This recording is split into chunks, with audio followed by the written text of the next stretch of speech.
ihr wieder bei TU's Kocht eingeschaltet habt. Heute möchte ich gerne euch Soba-Nudeln zeigen, also Yakisoba. Und was ihr dazu braucht, das zeige ich euch jetzt. Ihr braucht dazu 270 Gramm Soba-Nudeln, also Buchweizennudeln. Dann brauchen wir 3 Karotten, die habe ich bereits in feine Streifen geschnitten.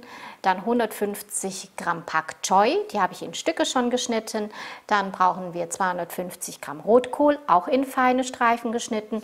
Und 250 Gramm Chinakohl, auch bereits in feine Streifen geschnitten. Dann brauchen wir noch 2 Zwiebellauchstangen, die habe ich bereits in feine Ringe geschnitten. Dann etwas Koriander noch dazu.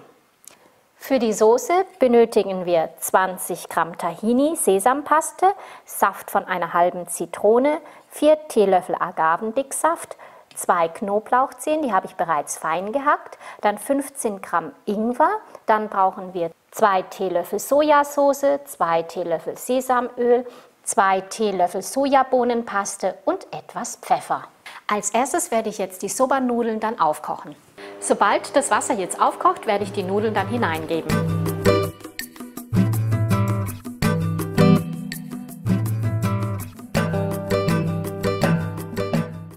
Nach 3 bis 4 Minuten sind die Nudeln dann fertig. Jetzt werde ich das Wasser abgießen. Dann werde ich jetzt die Nudeln mit kaltem Wasser abschrecken.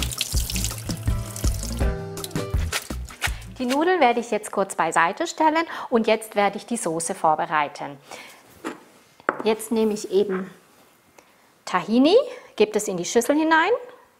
Als nächstes Zitronensaft, Agavendicksaft, Sojasauce, Sesamöl, Sojabohnenpaste,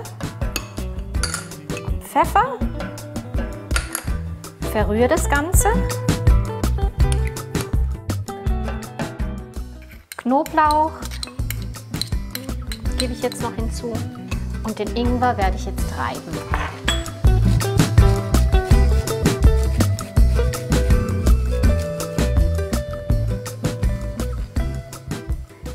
Das Ganze werde ich jetzt dann nochmals verrühren und werde das Ganze auch wieder kurz beiseite stellen.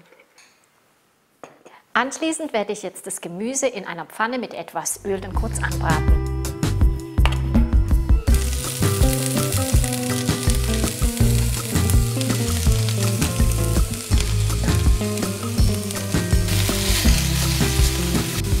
Danach werde ich die Hälfte von der Soße hineingeben und wieder kurz vermischen.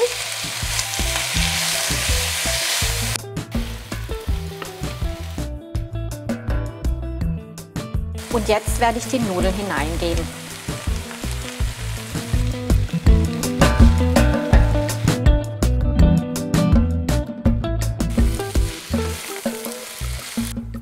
Zum Schluss gebe ich dann noch die restliche Soße hinzu.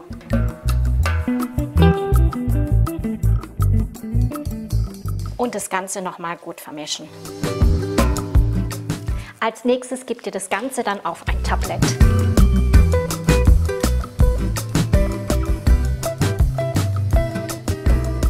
Danach werde ich jetzt noch für die Dekoration etwas Koriander dazugeben.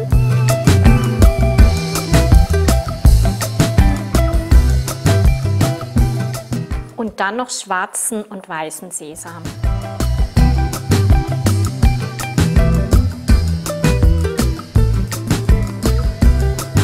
Und so habt ihr leckere Yakisoba-Nudeln. Ich hoffe, das Video hat euch gefallen. Vergesst meinen Kanal nicht kostenlos zu abonnieren und bis zum nächsten Video. Tschüss!